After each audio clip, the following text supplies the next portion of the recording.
साम्राज्य न्यूज, सामान्यांचा असामान्य आवाज। आमदार विजयकुमार देशमुख यांच्या वतीने गोरगरीब कष्टकरी जनतेला धान्याचे वाटप करण्यात आले।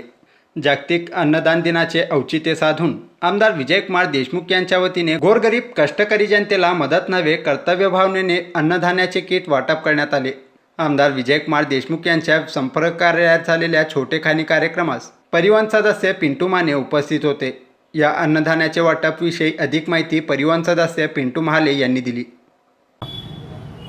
माननीय आमदार विजयकुमार देशमुख यांच्या वतीनं आज आमच्या भागातील साखरपेठ, सोमवारपेठ, दहीबाग, गणेशपेठ या येथील लोकांना, गोरगरीब लोकांना धान्याच्या किटचं वाटप केलेलं आहे। लॉकडाऊनचं काळ अत्यंत बिकट परिस्थिती या गरीब लोकांना आलेली आहे। पुन्हा फुलाची पाकळी म्हणून एक धान्याचं किट या लोकांना देण्यात आलेलं आहे। त्याबद्दल माननीय आमदार विजयकुमार देशमुख यांचं मी खूप खूप आभार मानतो।